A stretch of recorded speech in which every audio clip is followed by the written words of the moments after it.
Welcome back everyone. Let's go ahead and take a look at the Samsung Galaxy S5 and see how this specific phone holds up in 2022. Now, I will definitely tell you, to a lot of people out there, this was probably one of the last Samsung phones where Samsung held nothing back. They just threw everything they could in a phone like this, and I think they did a tremendous job with the Galaxy S5, and for many generations after this, they were kind of stuck in a weird situation. I would say not until the Galaxy S8 where they really started improving, and then the Galaxy S10 was almost perfect.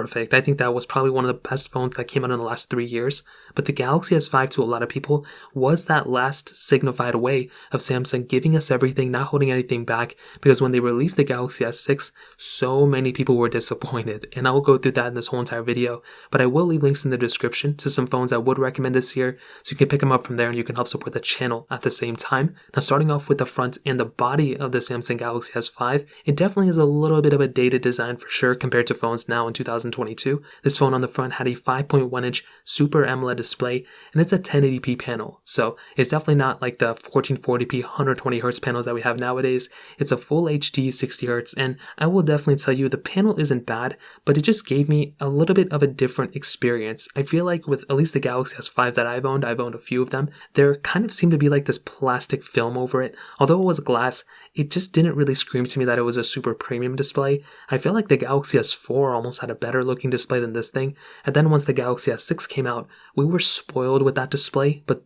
everything else about the Galaxy S5 was really good. The display of the S6 was better, but it wasn't a better phone for a lot of people out there. We did have the home button on the front that had a fingerprint sensor built in, which was really nice. We had capacitive keys on the side. We also had a front-facing camera, as well as like an earpiece up there with the Samsung logo right center, so you always remember it was a Samsung phone. On the bottom, we had a micro USB port where we can go ahead and charge up this phone and everything. We also had a headphone jack and a micro SD card slot on this phone. So those are three things right there. Micro USB port I don't really like anymore, but the headphone jack and micro SD card slot, we really don't have too many phones that are going down that direction, and the fact that this phone had that type of capability was actually really cool, and I'm honestly super happy that Samsung went down this route, because that was a really cool thing that they did. Now on the back, this is probably one of the more exciting things. This phone actually had a plastic back on this device. Now, Samsung doesn't really make phones anymore with plastic backs for the most part. Their S series is now transitioned.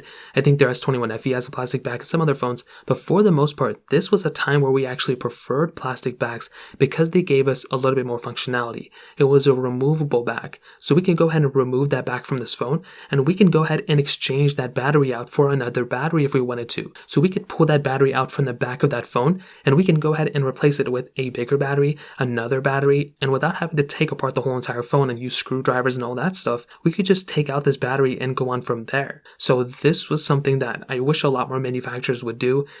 I understand why they don't want to do it, so then we can go and upgrade our phones faster, and we stop using our phones so much and we just keep upgrading over and over again instead of fixing our device. So I think this is one area where Samsung kind of did a really good job into giving us that type of capability here, and we were spoiled. And then later on, we've never gotten this capability back for the S series, but this was the last one to have it, and I was really, really happy about it. So in terms of the body, we did have IP certification. We did have some models with wireless charging, as far as I understand. I think just like with the Galaxy S4, there was a certain back you had to have on your device, so some had wireless charging, some didn't, as far as I can understand, but still a really good looking phone. Definitely not the most premium feeling thing anymore. It's primarily plastic, but it's still a really good looking phone, and I'm really happy Samsung went down this route. Now, this device also had a very interesting camera setup. So on the back, we had a 16 megapixel standard camera, and on the front, we had a 2 megapixel camera. Now, I will definitely tell you, compared to phones nowadays, this is a 2014 flagship. 8 years later, this camera, it's hit or miss. The front camera really isn't that good, and I'm not going to spend 50 minutes talking about it. And even honestly, in 2014, we had phones like the iPhone 6, that camera still actually holds up fairly well. This camera, though, doesn't really hold up that well for the front camera, but that back camera, if you get it right, in the right condition, in the right settings, it's not bad. It's really not that bad anymore. You had the ability of doing 4K at 30, but let alone those things, one thing that I've said for many, many years now with Samsung phones is that they they just throw in so many different features within these cameras that it's funny that like nowadays I feel like phones have less camera features than these ones had. Samsung pretty much threw everything they had into a camera at this moment, and I was really happy about that. With this type of phone, you were getting, a lot of different features built in, and the whole entire, Samsung TouchWiz experience at this time had a lot of features built in as well. But what I will tell you is the camera quality isn't that great compared to phones nowadays. If you're able to edit your photos, maybe things will look kind of good, but the, whole entire UI is very choppy. It looks very dated, but also it's a single camera. Nowadays we have phones with triple cameras. Even the base S series has triple cameras now. So I will definitely tell you this camera hit or miss, but I'm still surprised that it, is this decent in 2022. Now another big thing is actually with the software. So stock software, it's completely outdated, and this is probably the number one reason. Well, there's a couple other reasons, but this is the number one reason why I would recommend not buying this phone anymore. From what I understand, it stopped at Android 6.0, and I'm surprised it even got up to there, So this thing completely outdated for the most part, and it makes no sense to buy this phone in terms of software in that standpoint. However, there's something very interesting about the Galaxy S5, and you're actually able to root it and custom ROM it for some models.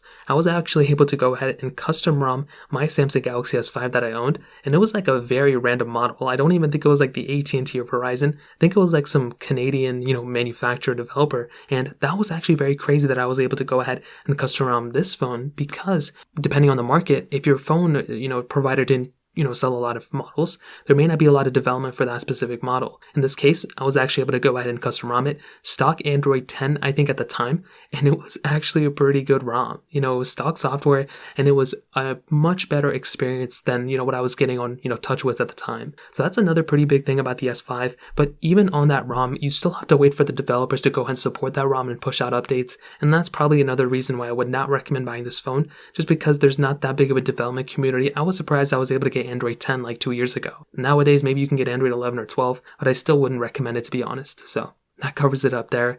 In terms of performance, this device, I've been talking about the performance so much already, but specs-wise, it had that Qualcomm Snapdragon 801 chipset, Adreno 330 GPU, and 2GB of RAM on the base models. Two models both had 2GB of RAM, and just like how I mentioned before, this phone's performance, on TouchWiz, it really isn't that great anymore. It's very bogged down, and I think like I said before, we are spoiled with how great performing phones are nowadays, and even the cheapest budget phone from the A series nowadays, I think does a much better job than the Galaxy S5, which is totally understandable. And that's actually cool to see because, phones are getting so much better now. The RAM on this thing is, there's just not that much RAM. The Galaxy A10 from 2019, which was like the cheapest A series, had 2GB of RAM, and this one has 2GB of RAM, for a flagship of 2014. So again, we're seeing so many developments, but I will say on the Android ROM that I put on it, it was actually a pretty decent experience. I was getting a much better experience overall, but that doesn't mean that you should just go ahead and just pick up that device.